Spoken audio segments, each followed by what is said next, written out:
What's going on? How we doing? Happy Tuesday. Thank you so much for tuning in, first of all. Appreciate you guys coming on through. And if this is your first time tuning in, what's up? We're going to give you the lowdown of different things happening within Web3, NFTs, crypto, all that kind of jazz. Again, if there's any comments, thoughts, whatever, afterwards, feel free to throw them in the comments afterwards on YouTube. We're live on X, and I forgot yesterday, but we're going to be live here on Abstract. Go from the red shirt to the white one, and we are vibing. Hell yeah. Okay, so I saw this earlier, and just... this is crazy. What could possibly have performed better than buying the Los Angeles Lakers for $67.5 million in 1979 and selling it for $10 billion today in 2025?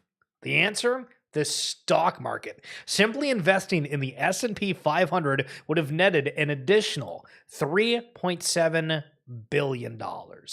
That is an insane stat. Way to kick things off. Do want to highlight as well, we've been talking about the RWA Segments podcast. Miguel Kudry, absolutely phenomenal guest. Right after this, I have to upload the one that we recorded today. Super, super excited. It's not with Miguel, but it's with Mr. Travis John. And I do follow him, but actually does this thing where it says that I'm not following whenever I'm live. I don't understand. It doesn't make any sense. But building out RWA builders, and I'm going to give you a sneak peek of the podcast here today. So this is the very last thing that I asked him, and I think it's very important to listen to. If I was going to ask you to try to share something that an average person that's in the crypto industry wouldn't realize that you've learned from your work specifically, what would that one thing be? I think that there's a lot of maybe pushback on that we were lacking maybe innovation, or that people's hearts and minds are in the right place. And I would say that when I speak to builders regularly at all phases, at different stages, that the amount of innovation and the amount of like passion and I don't know, it's just there's a lot of young innovators, and like I mentioned, it's kind of like you get a lot of that, like kids these days, and nobody wants to work or do anything. And I would disagree. That I feel like one of, like, at least the innovators I work with and a lot of the teams and that we align with, I couldn't be more bullish on like the human capital side of things. Like I feel like we really are moving toward a better financial structure, a better societal structure. And is it there yet now? No, but I feel like just the layers that are being put together now, I think will structure the next 100+ years of innovation. I mean, I think we're just in a really interesting time of very positive changes. So I think. Hell yeah. Hell yeah. And that's the fun side of talking with the people that are in the industry, and you got to do all this sort of stuff. Yo, Leon, what's going on? How we doing? Over on the Abstract chat. And again, guys, we are live over on Abstract. So again, great conversation. We go into like in-depth convo about the UAE and the TON blockchain. If you guys haven't seen, they came out and was like, yo, guys, guess what? If you stake $100,000 worth of TON, you get to have a visa for the UAE. And then the UAE was like, not today, buddy. That's not true. And then there was also the conversation that we get into regarding Robinhood, where they came out and were like, hey guys, we're giving out tokenized stock of OpenAI. It's a private company, and OpenAI saying, not today, buddy. And it's a great conversation. We really go over a whole bunch of different stuff, and hope you guys enjoy it. Again, the link is down in the YouTube description below, or if you follow me on X, you can check out in my bio. You'll find the RWA Segments podcast. Okay. The Metaverse. The Metaverse. The Metaverse. The Metaverse. Why has nobody written a song about the Metaverse? Other deed, plot number 24, sold for $87,500 US. Wow. So for anybody that doesn't know, Other Side and Other Deeds are a metaverse that was created by the creators of Yuga Labs.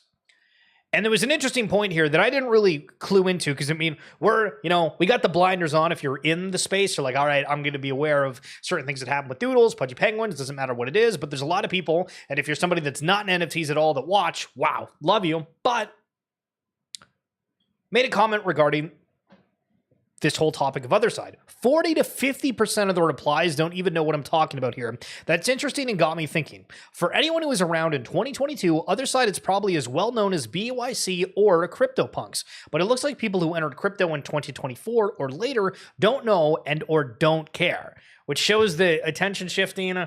Why did it make sense at the time? People put such a premium on certain collections that had success, and there's two ways you can look at this from his perspective. One, it's over, or two, there is actually an opportunity here, as most people are sidelined or not even aware. I think this applies not only to other side, but also many other NFT projects that are not in the big five and aren't heavily represented on the timeline, in addition to Azuki, Pudgy Penguins, and Maladia, blah, blah, blah, blah.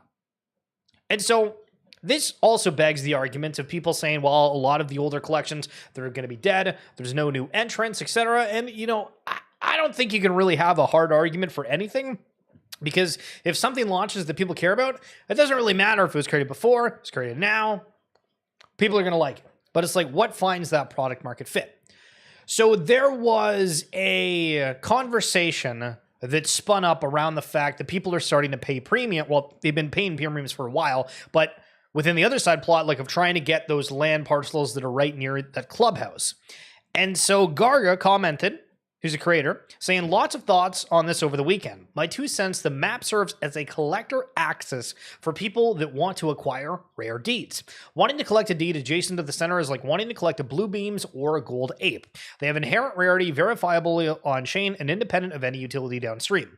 In terms of transportation within other side, we need to make sure everyone can visit and invite people to their own deed. With 100,000 of them, which I've always thought, why the hell is there 100,000 of them? That means fast travel and being able to visit your buddy's deed with the click of a button is a must, or else you'd be hoofing it for days on end. But say you're not inviting a buddy and you want to check out someone's other deed more so at random, fair bet that the deeds closer to the center care a whole lot more and probably have more ongoing and would help discovery of those deeds. And this spurred other conversations while people are highlighting, well, in Roblox, you kind of have just like a window and whatever is most played, people highlight on the top, and like the location aspect doesn't really matter. But when we see other side, is it going to be a completely open world where it is you go around, or is it simply fast traveling? But either way, sort of interesting to see the conversations around this. And the person who bought that for 34 ETH saying, in quotes, because I like it. It's that simple. Hell yeah, spending 34 ETH just because we like it, that's what we like to see. A little bit of a security reminder for those of you that are out there gaming. This has been, I don't know if I'd say like a controversial topic because very few people bring it up, but there is an army out there that would say, hey, if you're somebody who games, have your crypto computer and your gaming computer completely separate. And this would be somewhat of an example of that. For Call of Duty, the World War II game, servers had an emergency shutdown just days after it got added to the Xbox Game Pass. Obviously, you can use Microsoft, you can use it on a computer, very similar. Many players claim they had the control of their PC stolen in the middle of matches by hackers. So something just to be aware of if you didn't know that could be the case. So a little bit of FUD here coming over from Vivi, which is a NFT platform that has a lot of notable licensed collections that are on it. And for the most part, these are not something that you necessarily go out into games with, but they're collectible comics. This is, I don't know what the hell this is. I guess it's like some sort of land. There's characters where you can like buy them and keep them within your room. But again, they have like very notable licensed collectibles from these bigger brands. Whoa. And this is just weird that I don't really understand. So, hey, VV fam, we wanted to share a quick update regarding the Rabbids digital collectible drop. The original item describes mistakenly noted that these collectibles were animated.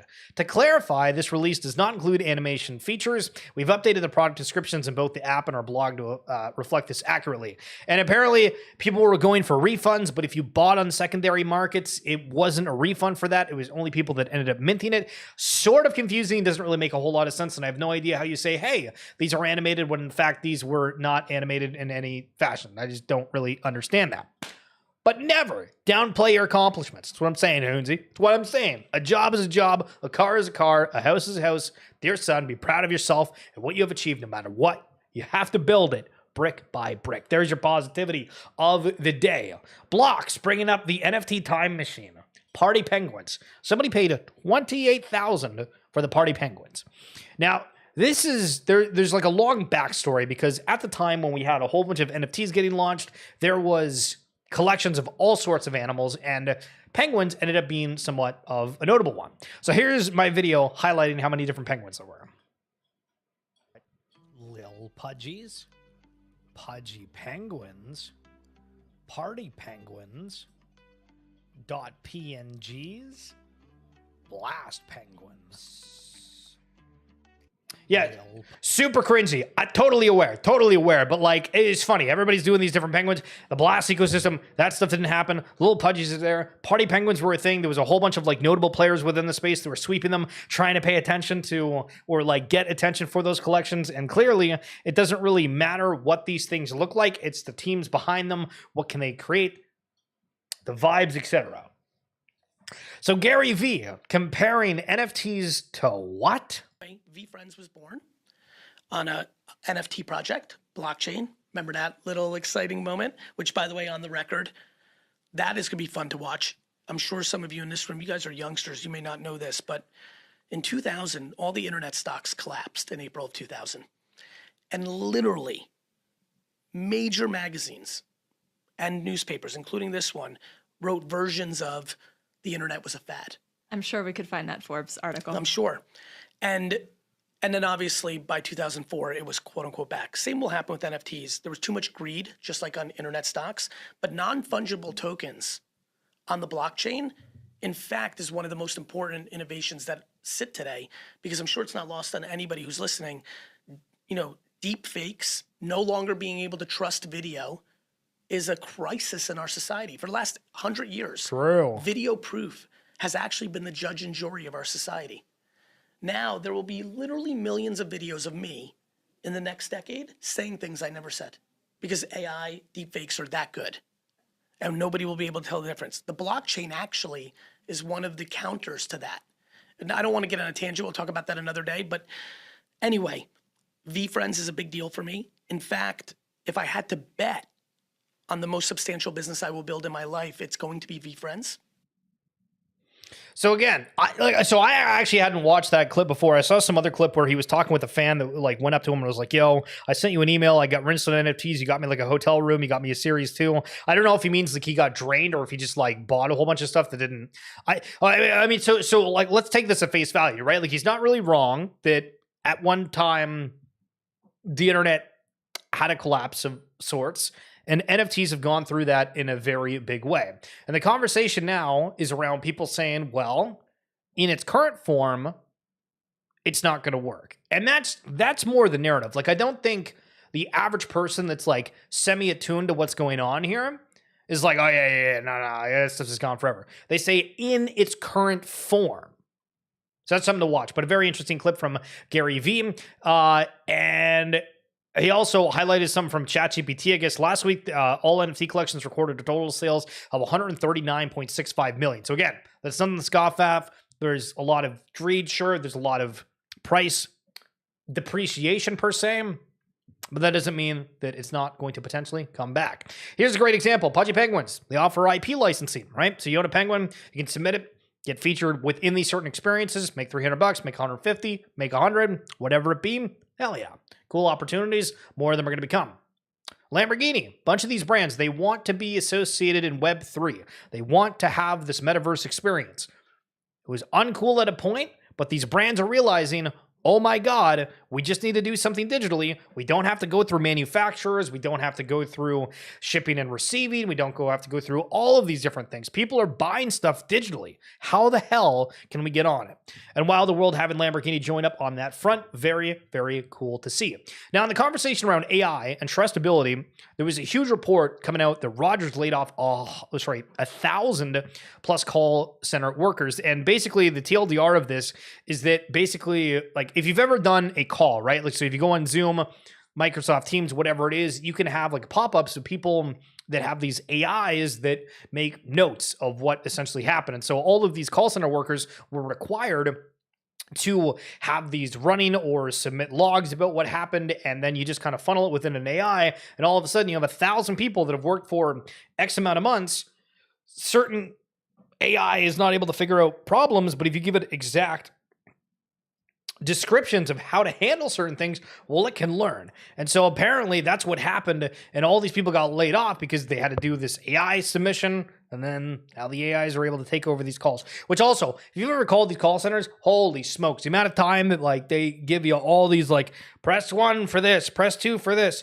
Well, let me tell you about this deal or like why this isn't available. And then you just end up getting annoyed within like the first 5 minutes of having to listen to something. When you're just like, let me talk to a person. I have like a 5-second question. And it just, you want to lose it, brother. Unbelievable. So Mikey Anderson here brought up a little bit of a security thing, which we try to highlight as often as possible. Got up at 6 a.m. for what I thought was a producer interview with Real Vision. If you don't know what Real Vision is, this is a very, very popular show, series, podcast. It's got Raoul Paul. They talk about crypto. They talk about macro environments. They talk about investing. They talk about everything. Massive, massive, massive company. And so for him, it looked pro and legit. Got a nice looking email a few minutes before with a link to a website that they wanted me to use a new AI meeting tool. When I told him I wouldn't download a .dmg to have the meeting for security reasons, he immediately blocked me. Careful out there, it's the Wild West. I bet Real Vision would love it if they blocked and reported this person. Apparently the account's still active. They just changed their handle.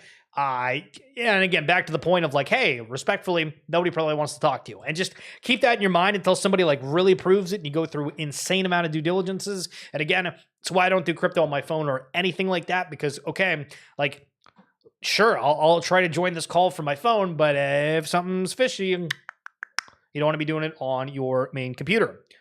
Yesterday, we highlighted that people were complaining, saying, what the hell's going on with Doodles? Guys, why are you being slow? Normally you're fast as hell. Then they say, sup at Twix.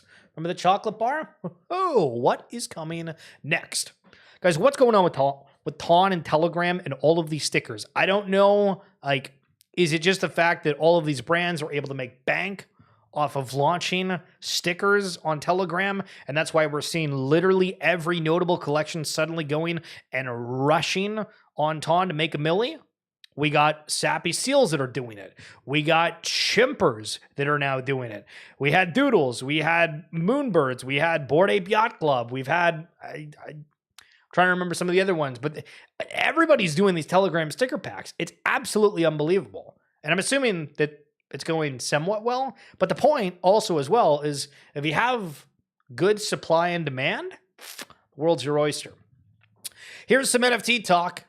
This is Tim the Tap Man, super notable streamer. What does he got to say?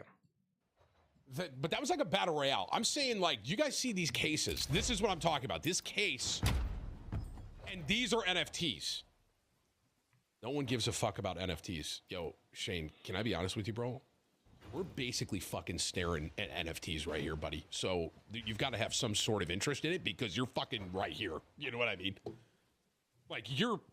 Okay, you might not be in the restaurant, but you're knocking at the door. You see what I'm saying? Like, we're right here.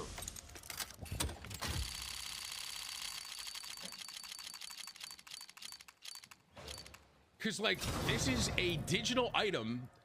I opened a digital item today that I could sell for a $2,500 monetary value. You would knock at a restaurant. That's what you guys are getting out of that whole fucking analogy. So, I mean, part of this is around, there was a lot of negativity before because there was such a, it's so weird to like try to hypothesize a thought regarding this because before it felt like a lot of the negativity around NFTs was the fact of, okay, well, that's a single image that I can right click save. How the hell is that worth any money? How the hell did you get into that first? Well, if I knew about it, like I could have gotten in there and then see like, you get mad at the concept because like you weren't there, but then the people that were there were like, this is super exciting. But then to the point of Gary Vee and the greed, and you're like, okay, we took certain stuff way too far, 100%. But the concept is exactly the same. And then you go back to, okay, well, these games are selling you all of this stuff anyway, and they could even make more money from reselling it. And then you don't feel as stupid being like, okay, you know, I just paid $20 for a League of Legends skin. Well, I can maybe sell it for $2, $3. Who the hell cares, right? Like, it's not even about the fact that like this stuff needs to go up in value. It's the fact that there's just some sort of value because again, you buy a sports pack of some card or Pokemon pack. You know, you can resell those things. It's something. Even if you get like a cent for a card, it's still something, right? Like I could sell the you can't, can you even see this? Oh, it's over there. Like, this is my like wrist rest, right? For my keyboard. It's like $20 brand new. Listen, I can go and sell it for somebody for $5 and be like, listen, I technically only used it for, X amount of time. And maybe it only cost me 50 because I was able to, right? But I don't know. It's just funny seeing all these concepts and these things and people getting excited about stuff again. It's like, holy smokes. Here we go. Now, to go back. Oh, sorry, Hoonsy. I just logged into my Counter-Strike account and had like $25 worth of stuff.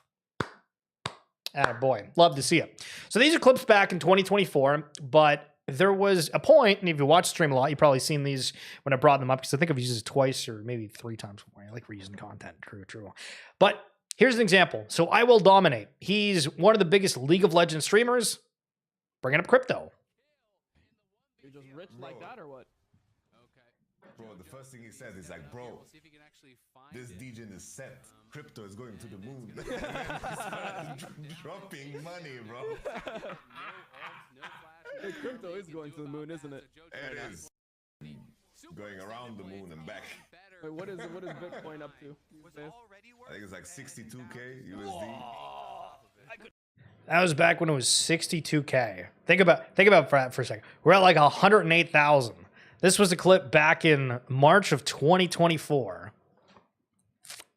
Hilarious to watch. And then actually, so there was another one within there from Plat Chat, some of the Overwatch guys. I need to do that. Maybe I should gamify the waitlist. Hey, you guys, thanks for signing up on the waitlist. We're super excited to see you in the next few hours. Just download our app. It's a quick play to earn game. Play to earn time off the waitlist. You get enough NFTs. If you get a full set of NFTs, you can get into our cryptocurrency, which can allow you to purchase a better slot on the waitlist.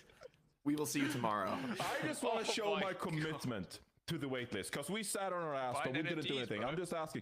So again, I've always been the proponent of like people being like, oh look, here streamers are talking about this. Like, it's happened for a while. You just have to look for it. Like, everybody's aware of the industry. It just depends on like on what level are they actually like in the industry. Yo, I'm Dolly. What's going on? And so a Counter-Strike collector known as Megalodon888 is offering Tim the Tapman, who we highlighted before, and Nate Shot, another prominent esports person, to open up over $60,000 of rare cases each, giving 4 streamers this package equaling almost $250,000. And so the thought with this, right, is like, okay, well, why are you giving a streamer that to open? But it's about the PR around it, right? All of a sudden, you have these mega streamers that are opening up $60,000. You have the headlines. You have the prices that are generating the attention, similar to what we had before around certain esports or play to earn games, as an example, where we saw, make $1 million, or the Dookie Dash key. It was, what the hell was the guy's name? Who was the Dookie Dash key winner? Mongrel, the Fortnite guy, right? Esports legend makes $1 million on key from NFT game, right? It's all about the headline. So that's why this person's doing it. Obviously, like, these are a little bit different, but it's still on the point. For the first time in 3 years, Chimpers has entered the top 100 NFT profile picture projects by market cap. Okay, so you have to have a floor. Wait, I'm confused as hell. So it So it changes because like the supply is all different on these. Because I was looking at like the dollar value. I was like, that doesn't necessarily make sense. And some of these have like a much smaller supply. But when they look at the market cap here, Chimpers at 6.7 mil market cap. And I mean, so this is another component when we like compare and contrast things. And sorry, I can't really zoom in on this image, but when you look at certain tokens and you're like, okay, this meme coin's worth 50 million, it's 100 million, it's 500 million. Then you look at certain NFTs and then you compare and contrast, and everybody's going to look at things completely different. Maybe it's about the money. Maybe it's about the fact of, hey, like these guys are going to do something that I like, but listen, I don't know. Interesting to see. But compare and contrast, and people are excited. I'm freaking excited. Hoonsy's excited. And Tolly's excited. I hope, or maybe not. Maybe the guy, a chocolate chip cookie or something. Hell yeah. But that's going to be it for this edition of XFeed. Thank you so much for coming on through. Quick reminder again, if you are wanting to hear more stuff about me talking in a more serious realm regarding RWAs and talking to some of the brightest minds in the industry, would love for you guys to check that out. You can check out the link in the description below on YouTube, or again on my bio on X. Hoonsy, I'm Tolly. Thank you guys so much for coming through. And anybody else watching afterwards, appreciate you. We'll talk soon tomorrow. Peace.